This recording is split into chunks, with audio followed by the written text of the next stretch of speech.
So I see them get creative and try to find solutions for the problems that they're seeing in day-to-day life. I have found myself engaging where I shouldn't on Facebook posts in my local community where people are putting down the parks and, well, they need to do this. And I find myself commenting on it.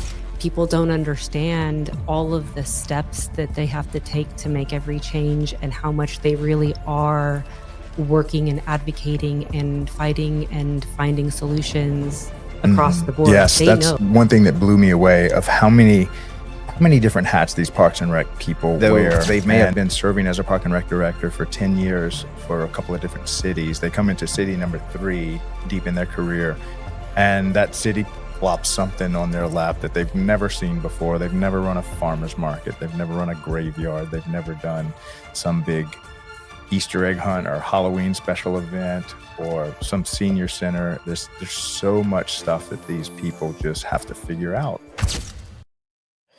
All right, we are live again. This is Craig LeBlanc with the Daily Parks and Rec Show. I've got a special guest, Tasha Mayes. She is the head chief in charge over at OutdoorLink. She has been coming into Parks and Recreation. Actually, the company's been here for a while. Several of my close friends as Park and Rec directors have used their system. And as you know, I've been asking a lot for what are some of the vendors that do a really good job for Parks and Rec, that make something that every Parks and Rec department needs and that's durable and that's been tested and that's lasted.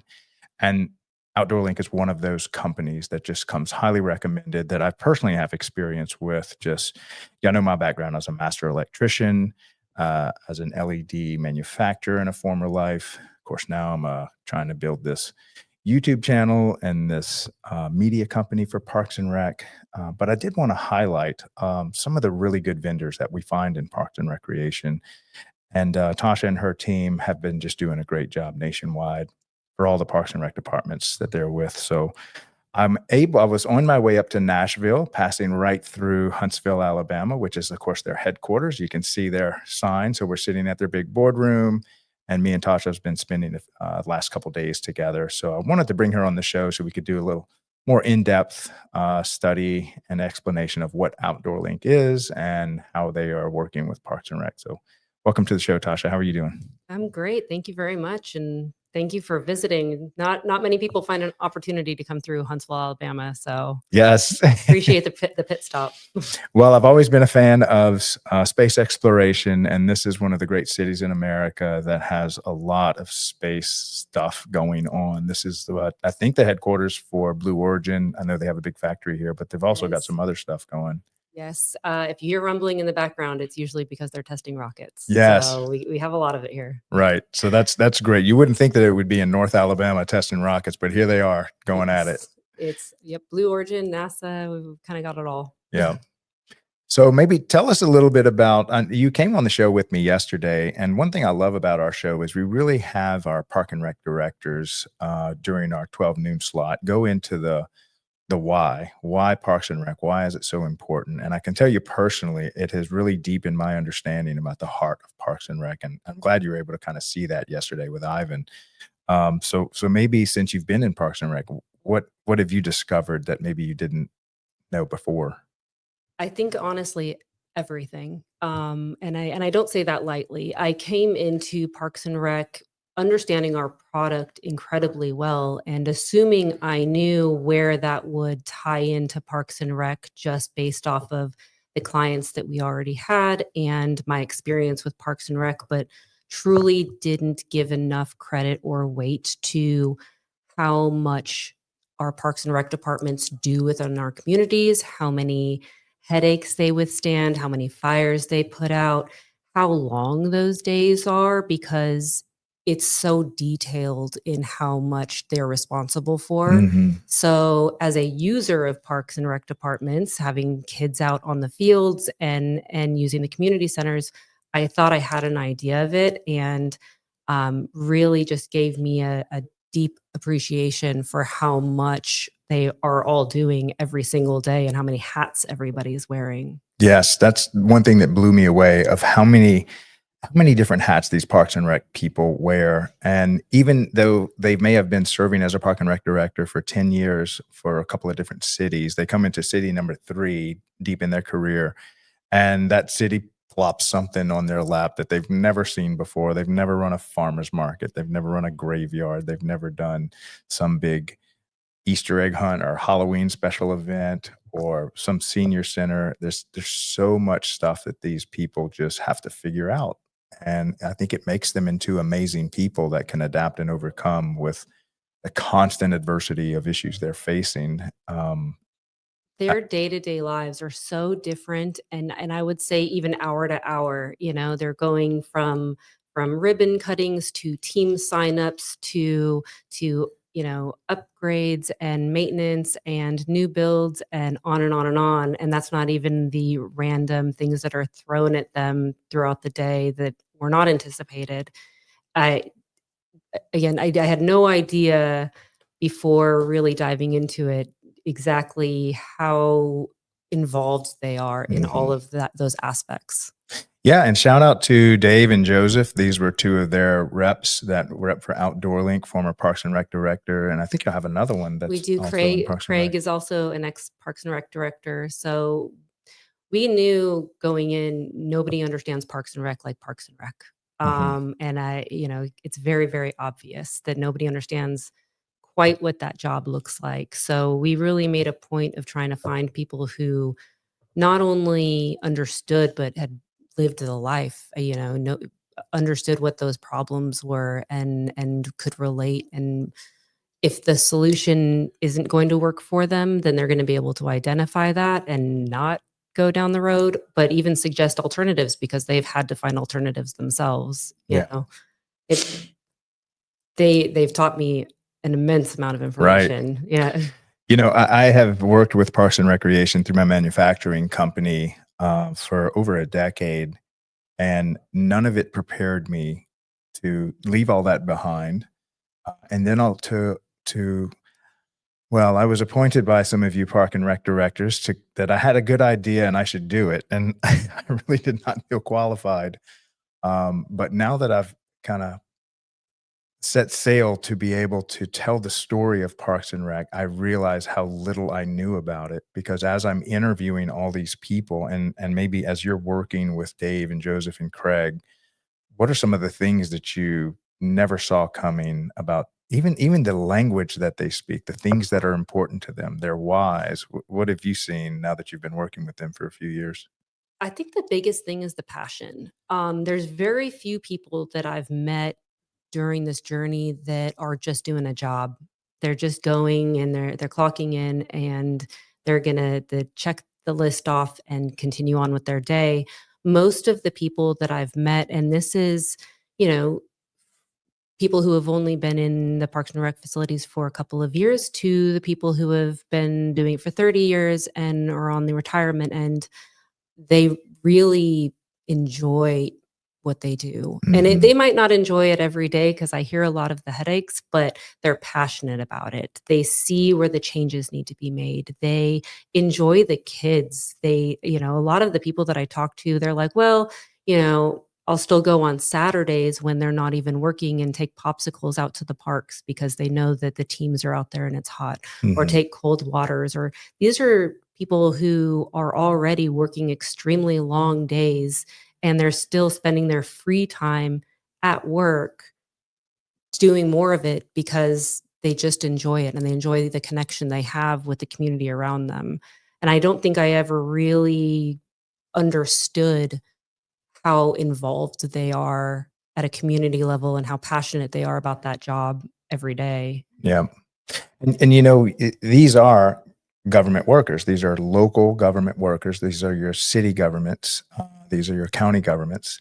And a lot of times we tend to rope all government employees as these bureaucrats, half corrupt. They hate their job. They just show up and get a check and then they go home and wonder what their life is all about and not want to be here. It could not be further from the truth when you get into Parks and Rec people. They are so passionate about what they do. They don't get paid as highly as other industries, and yet the fulfillment that they get from their job, you would think that they were getting paid 5 times what any of us are getting paid because they have such a heart for it and passionate about it. Absolutely. They're restricted on a lot of their decision-making ability, so I see them get creative and try to find solutions for the problems that they're seeing in day-to-day life Yeah. and try to find it. I have found myself engaging where I shouldn't on Facebook posts in my local community Mhm. where people are putting down the parks and, "Well, they need to do this," and I find myself commenting on it in defense of them because people don't understand all of the steps that they have to take to make every change and how much they really are working and advocating and fighting and finding solutions across Mhm. the board. They know. They Yeah. know the problems there and they're passionate about it. They're trying. I'm like, "Give them a break." Yeah. I would say this is the truest form of public servants that I've ever encountered, that most people you think in government are really disconnected from the people. I don't think you walk into the DMV, not to bash on any particular government agency, but sometimes I feel like they could care less about me and my driver's license problems. But I find Parks and Rec people are so connected to increasing the quality of life of their community, and they just see these little kids and these little girls and little boys are coming to after school care because they're a single parent at home, and after school care is kind of their family. Shout out to Gabby, hearing her story, Gabby Vera over in Arizona, of how she grew up in Miami downtown area and in the heart of the city and with a single mom, and her family, her friends at starting at a young age was parks and recreation. And so when you see Gabby having an after school care program that's one of the best in the country, you realize she's pulling from a childhood experience and seeing little girls reminding her of herself when she was young, as Parks and Rec was a huge influence and chunk of her life, and that's being plowed into her, leadership and her city, and you see this nationwide, a deep level of understanding and care with how they run these Parks and Rec departments. That honestly, until I started this channel and started to try to understand and tell the story of Parks and Rec, I never would have expected this level of depth coming from what we would call a government employee. These people are really doing a fantastic job, caring for their local citizens. Yeah, and I think it's a common theme. I've heard it within my own team with their experiences, and I've had the privilege of hearing it from others now that a lot of the people that you see working there, they have really come up in Parks and Rec. They were at the after school, they were doing Boys and Girls Club, they were doing tutoring there at the community centers, then moved up and did sports and teenage groups and Halloween parties and trick or treating and Easter egg hunts and all the things, Mhm. and then became an adult and wanted to still be a part of that community and give back to it and continue it. I've met directors who have employees under them that came up with them as kids. So these directors watched these children starting at 4 or 5 years old come up through the Parks and Rec facility underneath them. They were, at that time, coaching them, teaching them, working with them at a more junior level, and then as that child grew into an adult, the director came into their position, and they came to work for them. So it's a lifelong relationship, Mhm. which is not something that most people can say when it comes to their career path or job opportunities. Mhm. But I see it a lot in terms of upbringing, and I see it a lot in terms of, like, familial involvement. You see a lot of families where it's, "Well, I'm a director here, my brother's a director over here, our dad was the commissioner over here," and you see that passion kind of go through generationally. Yeah. Yeah, and you do see a sense of pride. I've heard often from directors that they call this their coaching tree, and they wear it like a badge of honor. That I've had 8 directors come up under me that were formerly my youth coordinator, my aquatics director, my assistant director, and now they're a director in another city, and they keep tabs of it, and it's almost like a friendly competition in the culture of Parks and Rec. that they get to give people a chance to step up in leadership. There's a huge culture of investing professionally in the people on your staff so that in hopes that they can rise up in leadership, maybe find their own director's role, and they really do invest in each other. And you don't see that in a lot of industries where it's a little more profit driven, cutthroat, backstabbing stuff. And but in Parks and Rec, it's like everybody is trying to just lift each other up to serve the community. And it's such a what is it, breath of fresh air coming from a lot of the private world where you just don't see a lot of that. It's almost like people are trying to hold you back. In Parks and Rec, people are trying to lift you up. I love that about their culture. I don't think I realized that because again, as you pointed out, it's a government entity. I assumed that being a government employer, you have this idea as an outsider that they're a number, right? That there's Mhm. really no personal relationship there. But I've learned that they really do coach each other like they're coaching their teams. They push each other up. I've gone to a lot of state conferences now, and I will always say it's like a family reunion every time. And a lot of these folks don't work with each other. They're all in different departments. They're across the entire state, but they come together, they teach each other, they work with each other, exchange ideas, and what works in one area may not work in another, but some semblance of it might, and they really do brainstorm and create long-term relationships with one another. And a lot of these people end up knowing each other for over 30 Mhm. years. So we see a lot of people, I've met a lot of people that have been doing this for a very long time. And then even when they retire, they're still involved. They're still going to shows. They're still consulting or coaching or working with the folks that are still going through it and trying to still continue to give back even in retirement. Right. And it dawned on me yesterday as of this is probably my 200th interview by phone. I think this is episode 82. So I've really gotten to know this community on a deep level as they tell me their story. And even though you do get this rap, well, they don't get paid as much and whatever. And I'm like, wait, let's peel that onion back a little bit. If you are in a position that you really can't rise up, and so let's just say you're in an entry level position, 10, 15 bucks an hour, and you're never really allowed to rise up. They're not investing in you. So you're never able to truly gain more skill that would maybe merit a higher pay raise. So let's say that's your industry where you're really having to fight to even learn to get a raise in the industry versus this industry that let's look at Ivan's yesterday. His city actually uh, demands that he has an executive coach so that he can become a better leader. And so, if you've got an industry that's literally sending you to state conventions to network among other people, your leaders are trying to lift you up. I mean, yeah, technically you might not get paid as much per level, but you are going to ascend among the ranks so much quicker. So you can look back after 10 years and like, I've made it to director status. In any other industry, I'd still be slightly above entry level. And look at all the master's degrees, doctor's degrees, conventions I'm attending. So if there's one thing I learned about wealth building, those of you that attend my Bitcoin show, is you need to increase your earning potential.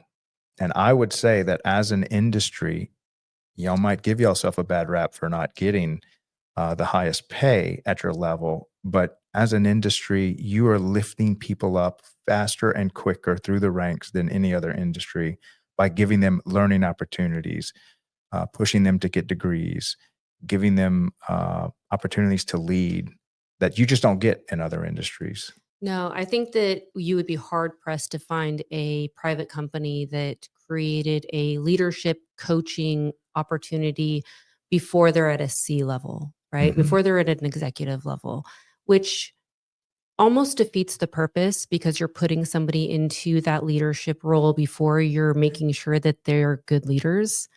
So hearing him say that, he's been working with a coach for over 12 years, I think he said, that means that he's been learning coaching tools or leadership tools and tricks to better build as he continued to progress in his Mhm. career. I don't think that that's typically, you might have workshops and things like that, but you're not gonna see that type of guidance that early Hmm. on in very many places. And I think that it takes strong leaders to create strong leaders. So what they're doing is creating an infrastructure to continue to thrive and continue to make their department better and better and better. Hmm. I think that the private sector has a lot to learn from it. Oh, absolutely. I think we can learn a lot, at least from this industry, on how to invest in your people as just part of the culture. When your culture is lift everyone up, train everybody up. And here's a massive one that I think is vastly understated. The leadership opportunities in Parks and Rec are at every single corner.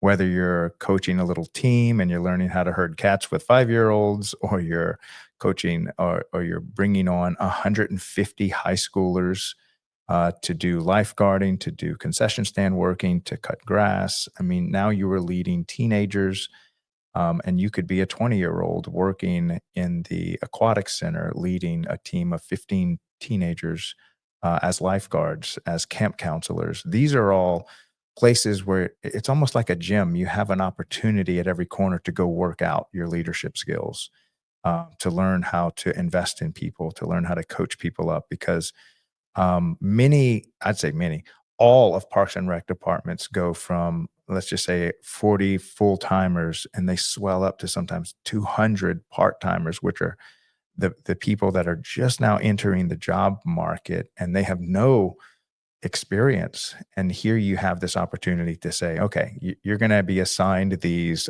15 sixth graders for the week, and you have to lead them. And so it's leaders teaching leadership all the way down from the director all the way down to the high school kid. Yes. What a great environment. Hearing him say how many people they hire on for their summer programs every year, and understanding that this consists of mostly high school and college students, and they are now creating programs, developing programs, following programs, and not only that, but managing groups of small children in the mix of that. There's no better way of teaching leadership than to hand some, young adult a handful of children and say, guide them and keep them under control and do structured activities with them.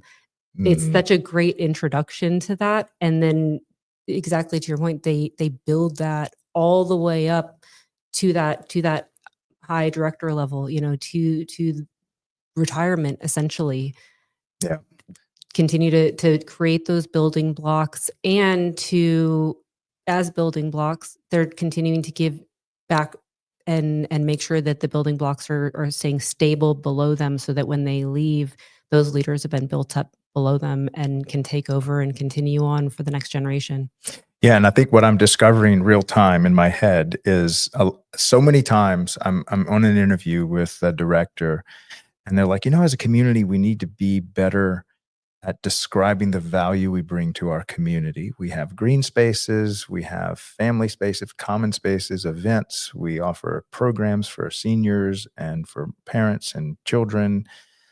I'm like, but there's something else that I'm starting to discover here. Perhaps we should rebrand this industry as the leadership training program, because it Right? seems like every level is training leadership.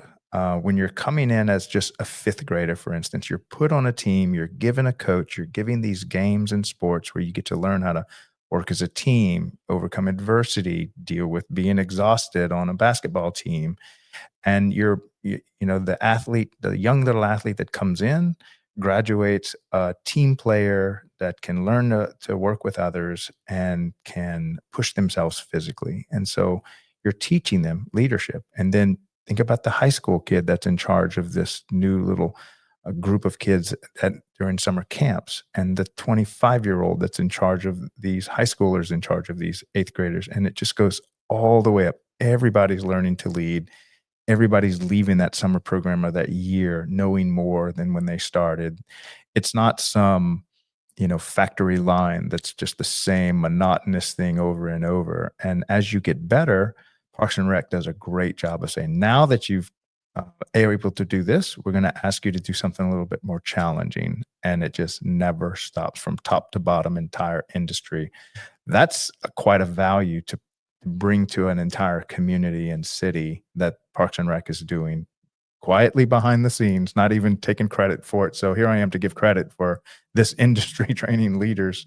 Good job. Absolutely. As a mother, can honestly say I would rather my teenager go and get a summer job with Parks and Rec and help lead summer schools or help mow lawns or do any of the number of seasonal work than go and work at a fast food restaurant. Yes, he will learn a work ethic at both, but what type of work ethic, what type of opportunity, what type of life lessons that he's going to be able to carry on to that next stage of his life, learning that those tools. And it's really a testament to how many things they do, Mhm. because they have to create those leadership opportunities because they just have so much that they're involved in and are managing themselves. But it's a great opportunity, and it's one that's not spoken about enough. We spoke about that with Ivan yesterday, that you it's never discussed really. I don't see them at the job fairs, the schools. It's not a conversation piece, and I wish that it was more, and make it a point now. But it really is a great opportunity for people who want a career that can feel good. Right. Yeah, and if you're a parent with children, I think this should be, a badge of honor if you can, encourage any of your children to work in the parks and rec industry, knowing that it's going to be a stable income, they're going to get good benefits, and they're going to grow as leaders. They're probably faster than in any other industry, that the industry really is going to push them. It's going to challenge them. It's going to give them stuff that they were not prepared for, and they're going to learn that think of that valuable lesson. If you've ever played baseball, if you ever coached little kids, especially in baseball, they're going to end up crying because they scraped their knee, and then you're going to have to kind of like help pick them up, tell them it's going to be okay, just get back in the game. And that's kind of the story of life. And I love how Parks and Rec really gives all of us the opportunity to kind of cry about something we've never seen before as adults sometimes. But hey, you got to get back in there. You got to solve it. This is going to make you stronger. This is going to make you a better leader. And it's just nonstop, giving kids all the way up to young adults and even adults in their 40s, 50s, and 60s plenty enough red meat to chew on as they become better leaders, really from cradle to grave, is what I'm seeing.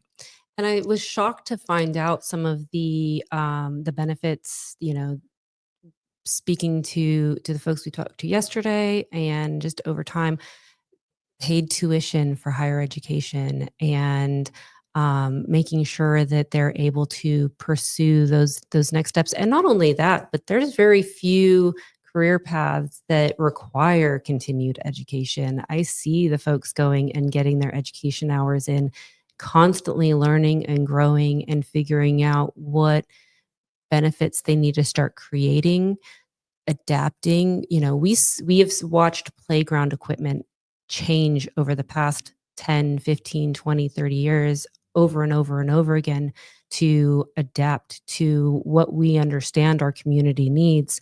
But that's only the most visual, right? I see it in every aspect of what they're doing, and that's a part of that continued education and their mandatory hours, and I call it their alphabet soup at the end of their name. They earned that. That's Mhm. hours out of their day that they have to spend repeatedly educating themselves and keeping up on what's going to serve their community best, Yeah. because you don't know what else you can do if you don't experience outside of your own community, so they create that opportunity for them. Yeah, and I'd like to talk a little bit about how, maybe a specific thing that shows the depth of care that they have for all members of their community. We have this thing called inclusiveness. And so imagine that you have those of you that might have a hyperactive little boy or girl. Not sure if y'all have ever seen these in action as a 5-year-old, but they're special. I used to be one of them. I think I still am. So imagine you're a mom with 2 kids, maybe 3 kids, and they're like 5, 7, and 8, something like that.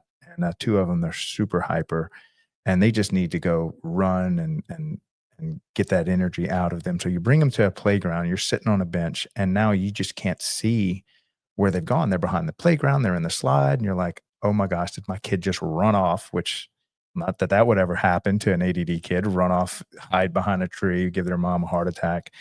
And so they actually think about, what if we put a fence around the playground with one point of entry so that the mom can actually relax for a second while her child runs in circles all over this playground and she's not sitting there constantly stressed.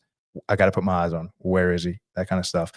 And so the Parks and Rec people are so dialed in to the pains of their community and how they can make it, their playground, their equipment, their programming, available to the mom with a couple of hyperactive kids, where she's not constantly stressing, running around the playground looking for her.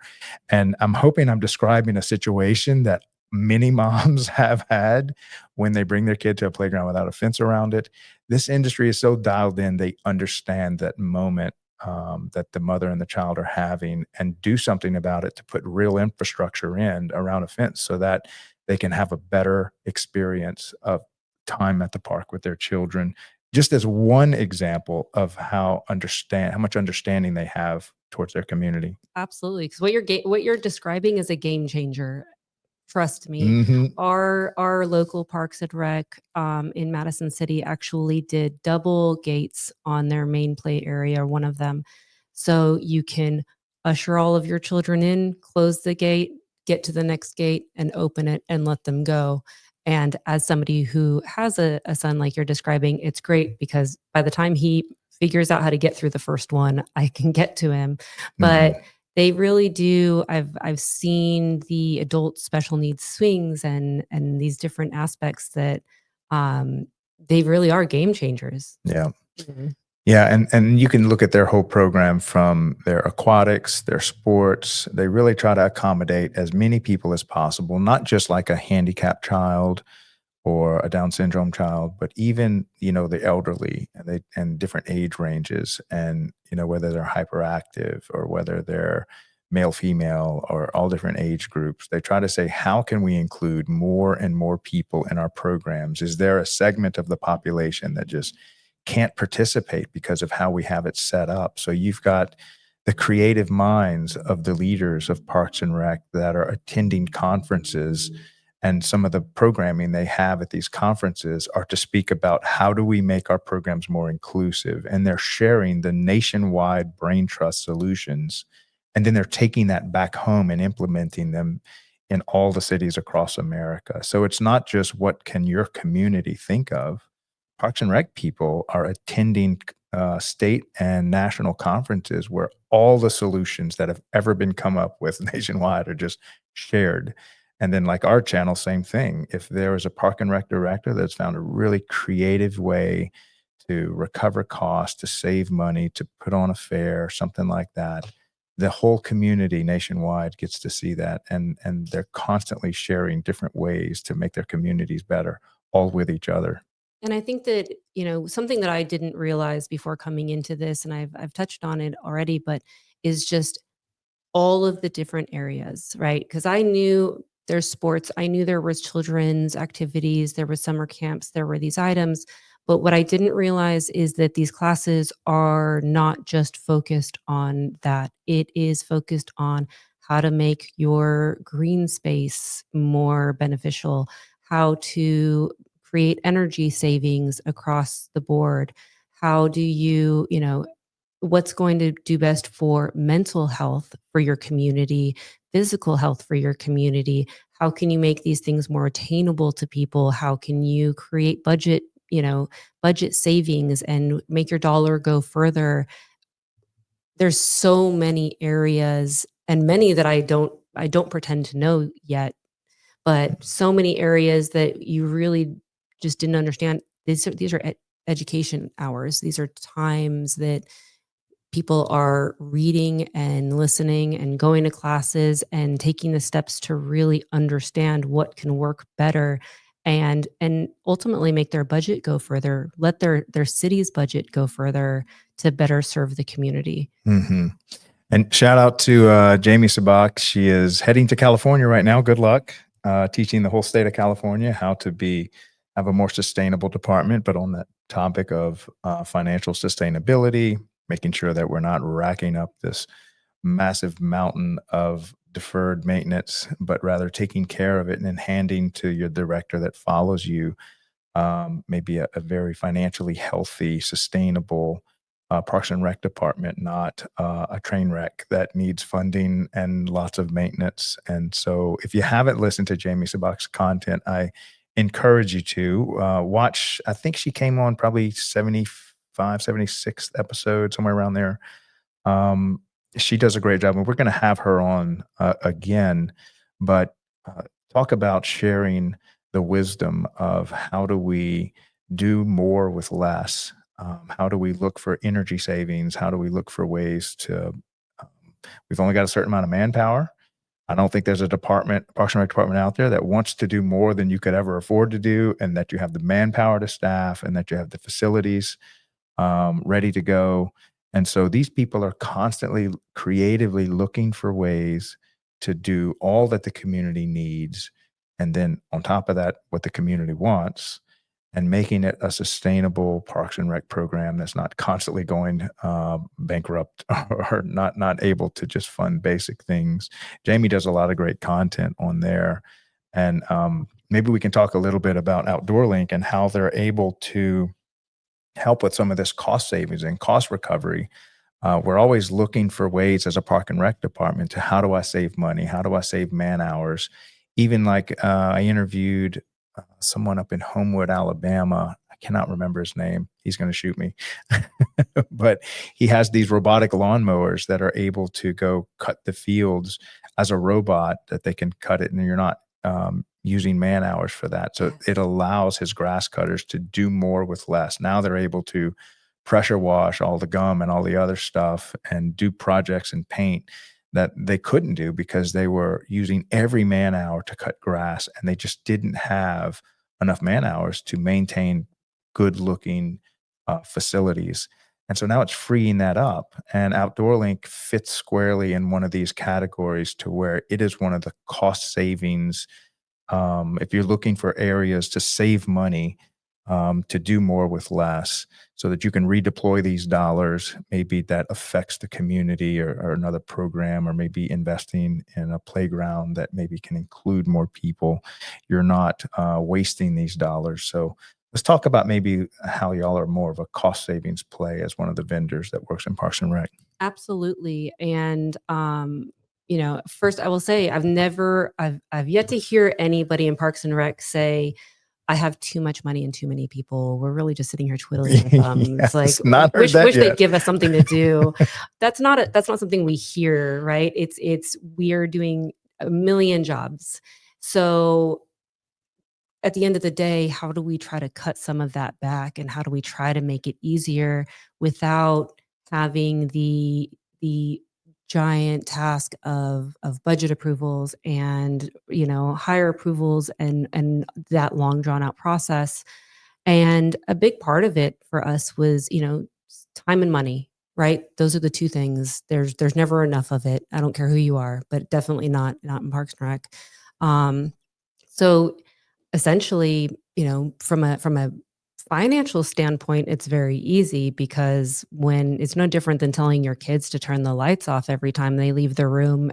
And if you have children, you know that you're still going to say it until you're blue in the face, because they're simply not going to turn the lights off when they Mhm. leave the room.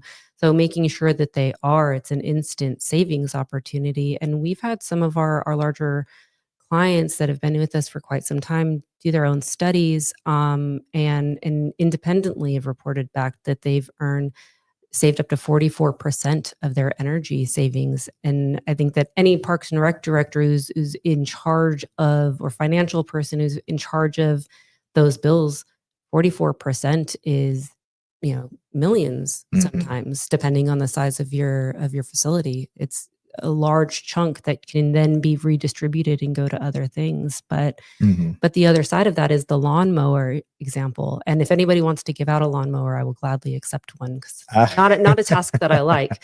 But it's the perfect example. If you don't have to worry about it, if you don't have to have somebody there checking out keys to turn your fields on, or somebody ready to go out at 11 o'clock at night because your neighbors are complaining that the fields are still on, or that they're not on when the teams are there and they're in the middle of a ball game and everything has to be paused. but even more so your parking lot lights. Mm. How many times you're cleaning up after homeless people in the pavilions because they're camped out there overnight because they're using your electrical plugs, and they've now broken off the plastic container on top of them that is supposed to keep them locked up. How many times are you going and having to make sure the gate's locked, make sure that the bathroom doors are locked, make sure that all of these things, right? This long checklist, that's man hours. Those add up every single day. So trying to automate that process as much as possible has really been the goal. And it's been amazing to see where people have found places to implement it, where they're like, man, if I didn't have to drive the 30 minutes to this one facility just to make sure that the gate is closed, or make sure that these lights are off, or make sure that this bathroom door lock is engaged at the end of the night. How much Mhm. time would that save me that could then go to all of the backlog of things? Because again, nobody is sitting there twiddling their thumbs with nothing to do. There's another list of things that are going to be waiting till tomorrow, Right. and you can start checking those off and feel more efficient and not feel like you're, spinning your wheels, kind of just doing the stuff that needs to be done. Let me see if I can I'm gonna do a terrible job explaining what OutdoorLink, and then the master's gonna correct me here. But imagine if you, if on an iPhone app, so or not an iPhone, any phone, smartphone, you've got an app, you download it. It's really simple. It's not complex. But what this is, it's got a little light switch on your app, and this light switch can control any device, um, that you wanna turn off and on. So think of all the light switches, or any switch, any on and off switch throughout your entire park system. An obvious one, let's just say, is a big old switch that controls your a baseball field lights in the middle of a cornfield, because it's just a local neighborhood park. It's nothing fancy. It's one baseball diamond, 30 or 40 LED lights. And right now you have this big, massive disconnector breaker that turns it on. And it might be, 15, 20 miles from the park and rec director's home or the office. And so the baseball coach goes out there. They have a little weekly practice with the team, and they have to leave early. And the last parent was supposed to turn the lights off for them, and they leave them on. And these lights are just shining right in the neighbor's window. And so you get this phone call from Mrs. Smith that the lights were left on and somebody needs to come and turn them off. Or even worse, nobody calls and complains, and they just stay on from Saturday, Sunday night all the way through Monday, Tuesday, Wednesday. Maybe they just stay on. People just are not watching it till the next practice shows up, because it's not a park that's often visited except to cut grass. And so this is a very common scenario that is played out so often. And before we had iPhones and smartphones and all this technology, the solution was, just leave them on, pay the electric bill. That's not a good solution. That's just dealing with the consequences. Or maybe have some director, park and rec director, or superintendent drive 20 miles to turn them off, only to have this done again on Tuesday night. And because maybe your baseball team practices Sunday, Tuesday, and Thursdays, and other than that, the park's not really used. And so this has been a never ending problem since fields were lit.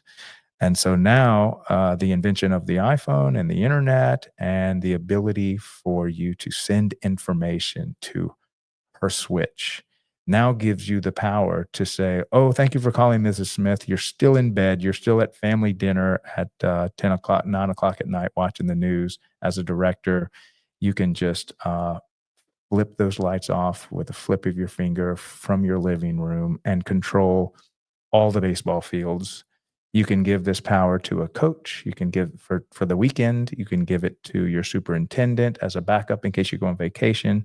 You can have 5 different people within the Parks and Rec community, and maybe a 1-800 hotline, lights left on, that you could call. Or even better, you can set an entire schedule for you to just say, make these lights no matter what go off at midnight. Nobody needs to be in our parks at midnight. And we've the coach just gave his practice schedule, so make sure these lights are on from sunset till 9 o'clock at night or something like that. And now you have total digital flexibility control, all centered around their app. And And it is just it is a game changer when it comes to the old system. And we've all experienced the old system. So Yeah. how did I do? Pretty well. I'm impressed. I'll say that. I think that one of the things that's really taught me the most about Parks and Rec is the solutions they've come up with. And I was a user of our program previously before I started working for this company. And I will always say if I can use it, anybody can use it. It's very simple, but it's also incredibly individualized. So however you're using your lights and your facilities now, there's a way to work around it to make it easier for you without you recreating the wheel. So your 30-year-old facilities can still have modern day controls, and you don't have to go out and flip breakers or turn keys. And even more so, water features, things that I didn't never considered, and I'm hearing are thorns every once in a while because they're left on, or because teens are breaking in and they're turning things on in the middle of the night and you're coming back to graffiti, or on and on and on, right? A million different ways, because they are there for the community, but there's also a million ways that the community can end up damaging what they're working very hard to preserve. Mhm. So it really does, it gives the flexibility of being able to schedule by time of day. So you know that you're going to have practices from 6 p.m. to 9 p.m. and allows that, or by sunset. My own parks will have the lights turn on 30 minutes before sunset, and they have a curfew feature in place. The lights will not stay on past 30 minutes after the parks close. Mm. They will turn off no matter what. So even if you give that team manager access, they can't change anything except turning the lights on and off. So if they turn the lights on, that curfew feature is still going to make sure that they're off, because even your trusted managers will every once in a while say, well, we can practice for another hour. We can do this. You know that storms are coming in and your parks are closed, turn them all off. Make sure that nobody is on your fields when you know you're at a lightning risk or a risk of flood. Um, and then not only that, but it alarms you. So we've had a lot of people, especially in high storm environments, that afterwards, I didn't realize how involved Parks and Rec are in emergency situations and Mhm. bad weather situations. I really, really had no idea until diving into this industry. But afterwards, as they are setting up tents and temporary bathrooms, and also trying to figure out what safe areas there are to set those things up, you can look at the map and see what areas are still green and what areas are red, because red's going to say, okay, we'll have a power outage there. The power hasn't been restored there. So maybe we don't want to go and set up our temporary encampments there for people to come to. Let's go to these areas where I know our power is working. We can go and assess and make sure that the fields are good, and we can set up our station there. And also, okay, well, these areas are red. I need to make sure that my trucks are rolling out there and assessing what the damage is and start repairing. Right. Um, Now, also, I wanted you to talk about how you're not required or need to have any infrastructure. If you've got electricity on site, that is it. You don't need Wi-Fi. You don't need some special signal. Each of these devices comes with essentially its own cell phone plan and the same durability or reliability that a cell phone plan has. And so that, this is not pulling off of your Wi-Fi. This is not a network that needs to be shared and can be hacked and that kind of stuff. They have their own standalone network that will control their system independent of any system that you have or don't have at any remote site. So this is able to be deployed in super remote areas. And a lot of these county governments just have this one little standalone park that's really a rural area park system that the rural community kind of comes together into. But there really isn't like this, Wi-Fi coverage or some big community center. It's literally a parking lot, a swing, and a baseball field, and that's it. And I have walked thousands of these fields, yes. and so talk about maybe how robust the system is with working with very remote, small town areas. Absolutely. So I've lived in very small towns. Wi-Fi in parks is a new thing, and not everybody has it, and not everybody wants somebody to tap into it just from a security aspect. So we actually started in billboards. We have over 80,000 units deployed. So if you know where billboards are, they're usually in the middle of nowhere. We're on the side of highways in the middle of the desert, in the middle of the tundra in Minnesota. You know, you kind of name it in terms of cell service, and we probably have a unit there. So we really built it to be able to work independently. If you have electricity that needs to be controlled, the communication side is already taken care of. It has a cell service in there. And if you have a schedule put into the system, even if you have a storm come through, you have a cell tower go down, one of the carriers has issues, it will default to the last schedule that ran to make sure that as long as your power is still on, it will continue to play that schedule until that service is restored. So it Mhm. has that backup just to make sure. We've all tried to use our cell phones sometimes, and things happen. So we always want to make sure that we have some type of system in place for the unknown. So it's Mhm. gonna play that schedule every day until it's able to communicate again regardless. But yeah, Yeah. we've been on the tops of mountains and down in the valleys, and I sound like I'm making it up when I say that, but I'm being literal, and we're able to connect. So it really gives that peace of mind, especially to those smaller communities or those more rural communities. Yeah, and I think it really is an advantage that y'all started out in billboards, controlling the most fringe corner cases of where you could control a lighting system, so that it's kind of like when you go camping with the kids for, or let's say a hike. There's always something you forgot. We didn't bring this. Oh, I forgot to bring the first aid kit. I forgot to pack, enough water. But as you go on enough hikes with enough kids, you start to remember all the different corner cases that you did not discover till you actually got out in the wilderness and faced all the things that Mother Nature can throw at you. So having 80,000 units in the billboard industry means that they had to put these units in the desert, in New Orleans, swampy heat, in the freezing colds of the north, and snow and rain and wind. In any way you could beat up this unit, their units were not prepared for all this 10 years ago. But as they've built a stronger and stronger system that's iterating, making improvements along the way, now the Parks and Rec industry has a battle tested unit that you can rest assured there's nothing a baseball field can throw at their system that they haven't already faced 10 times in the billboard system. So maybe talk about some of those corner cases y'all had to discover the hard way. So we've been doing this for 20 years.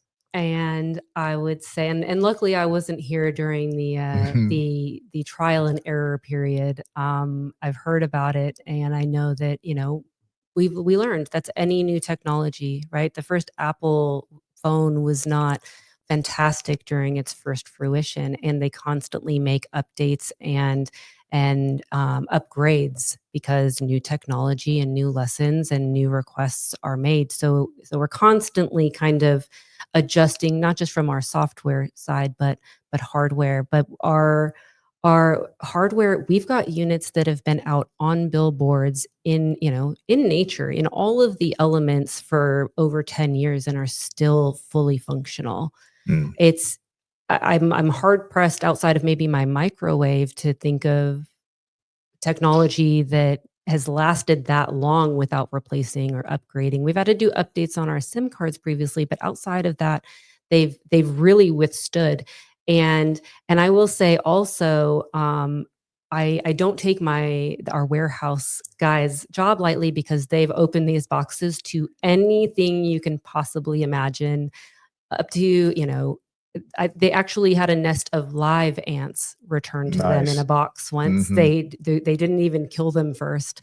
So they've literally seen it all. I mean, these boxes have gone through everything. We've had them returned after being struck by lightning and things like that. So when I say that this version has been exposed to everything that you can imagine, I'm probably pretty close. Yeah. Yeah. I can tell you, just as a master electrician for 2 decades before I got into building a media company, I would see insect infestations from wasps to mud divers to ants to lizards. And lizards, I don't know if a lizard naturally just has an attraction to anything electrical, but they will go crawl into any hole you have that has So electricity. many dead lizards returned to our warehouse. And they will just make a home right next to her board on a sign, and they have to find ways to, okay, uh, 300 of our boxes have lizard infestations. What's our solution? And so imagine sitting on 20 years of solving the most random problems 80,000 units can throw at you.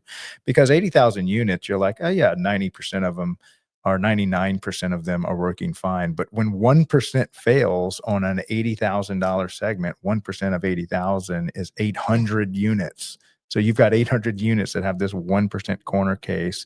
And so the reason I'm saying all this is you don't want someone that this is the first time they're facing Mother Nature and everything that you can throw at their product.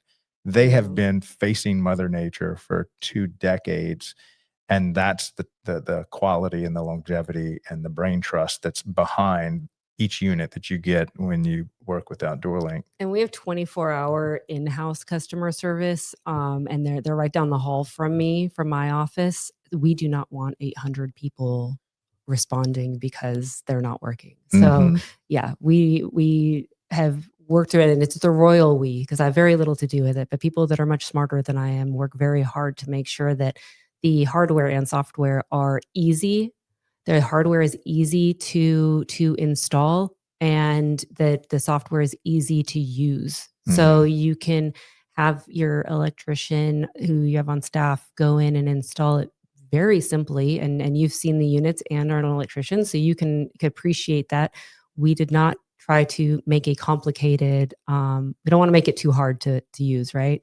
And the software is, it's easy. It's in your pocket. Mhm. Use it from your computer, and you can make it as robust and involved as you want to, or as simple as turning on your light switch. It really just, whatever is going to make your day easier. We've tried to make it work within your program, because your program is already working for you. We don't need you to Mhm. recreate it to use us. That doesn't make any sense. Yeah, and I'll take an opportunity to speak to any craftsmen or any electricians out there. You do not have to. This is something that, and I have trained many master electricians in my day. There was a time when I had 60 master electricians on staff when I ran a service company when I was a much younger man, before I got into manufacturing and this thing that I'm doing here. But this is something that the most junior electrician could handle. You wouldn't even have to qualify as an electrician. If you are a handyman that can wire a switch or wire a receptacle, you can easily mount this box, bring in the current way that you switch on, off and on your lights, and then you're good to go. This is not something you need some high degree of proficiency in electrical work or master electrician.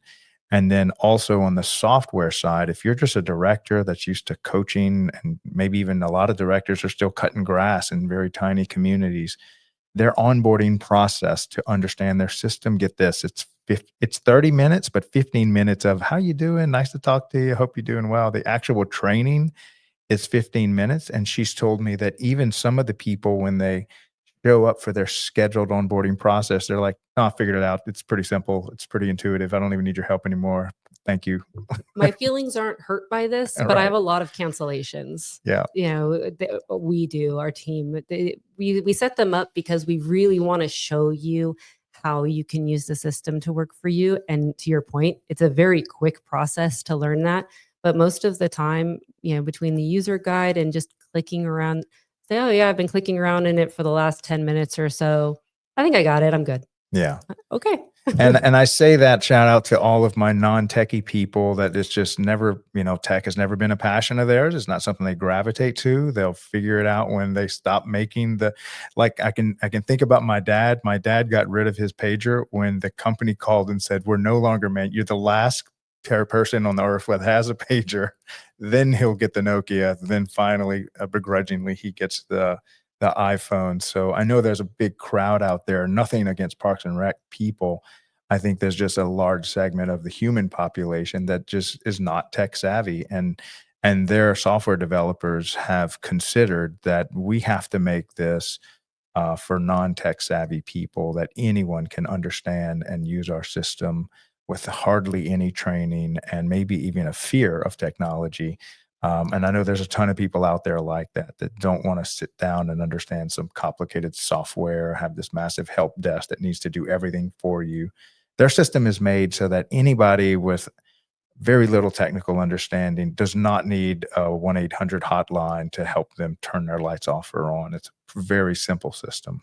I think I told you yesterday, your dad and I are a lot alike. I'm very much of a if it ain't broke, don't fix it type of person myself. So, I am the person that would say I've been doing it this way for 30 years. I probably don't need to change that now. But at the end of the day, it, just because it's been working doesn't always mean it's been working to your liking.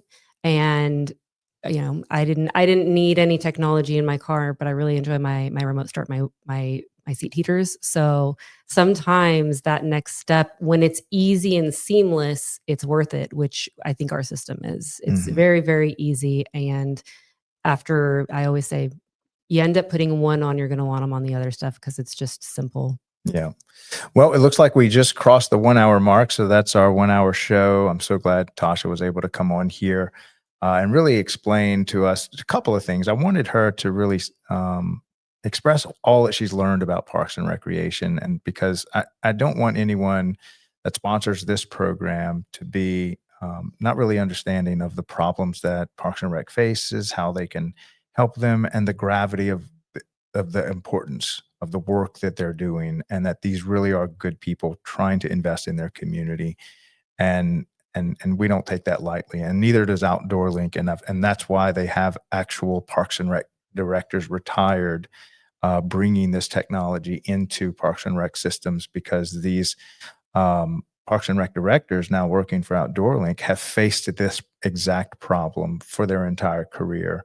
And they all really believe in the solution, because for decades they faced the problem without OutdoorLink, having to drive out to remote areas and turn these lights off, and or even worse, pay this massive electric bill that now that's money that they can't put towards maybe a better use.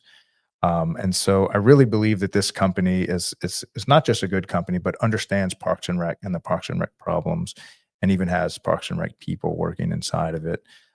So hopefully, they're looking at potentially coming to help sponsor the show, because they like what we're doing in lifting up Parks and Rec, telling the story of Parks and Rec. But even if we don't, this is a great company to work with, and so I highly encourage any of you that are looking for a very cost efficient. Maybe there's something we can say right at the finish Yes, line, I will.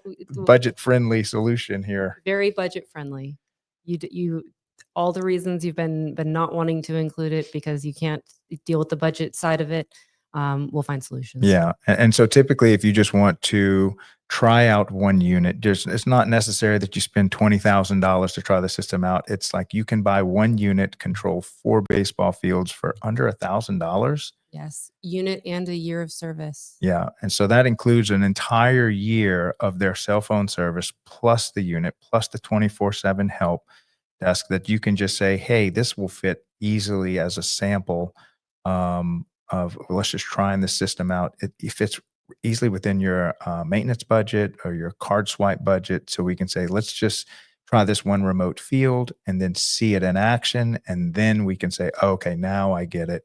And you're not having to go fundraise and get board approval and all this other mess that when you're really trying to maybe come up with $100,000 relighting an entire field, including this kind of technology. It does not take that type of commitment Yeah. from a Parks and Rec. It's not scale. It's not. There's no minimum budget. It's very Mhm. scalable. So get your one headache out of the way, and test the waters.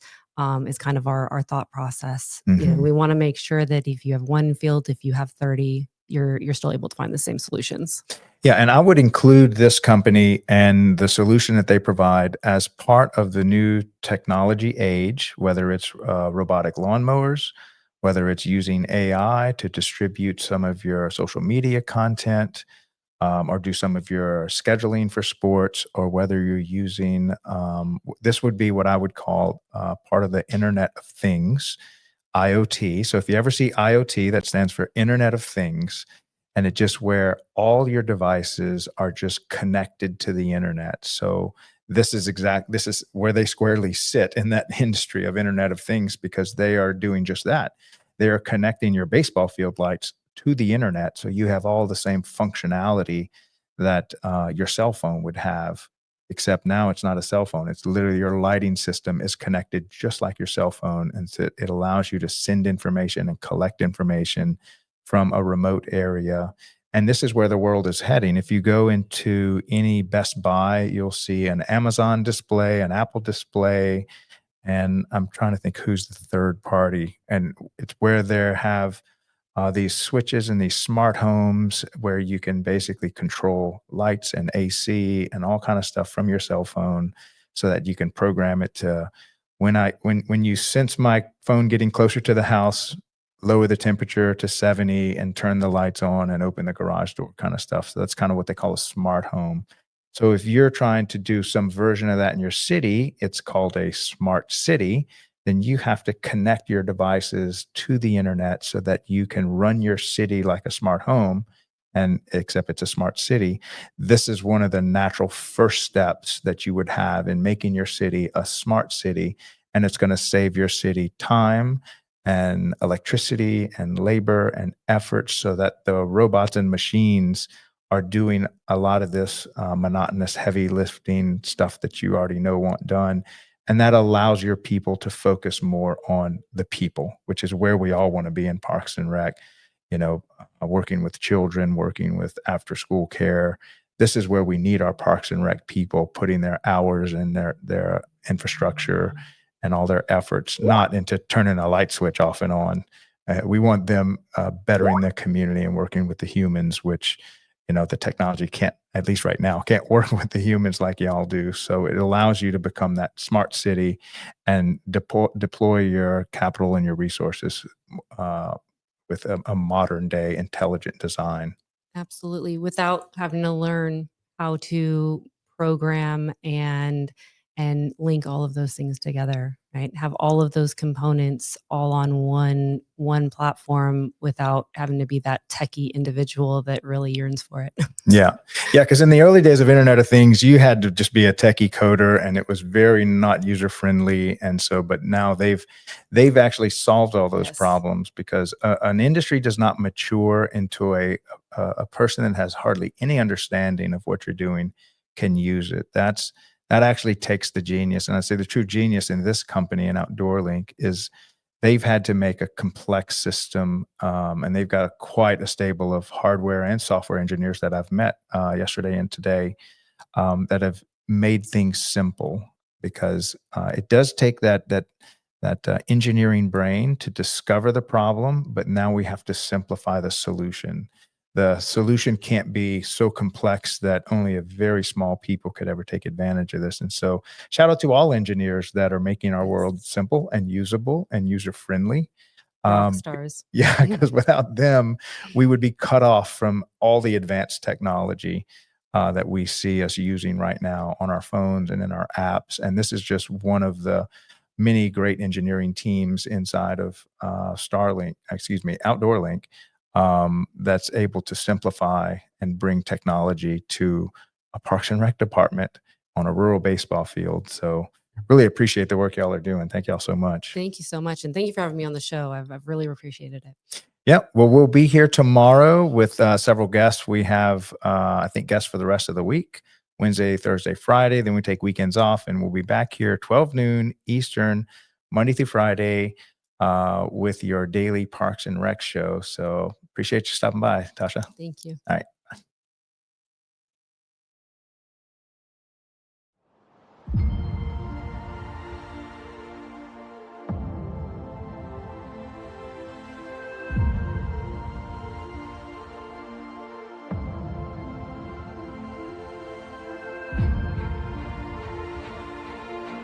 When you invest in our high-performance LED sports arena lights, you're not just upgrading your facilities, you're helping us illuminate the untold stories of parks and recreation communities.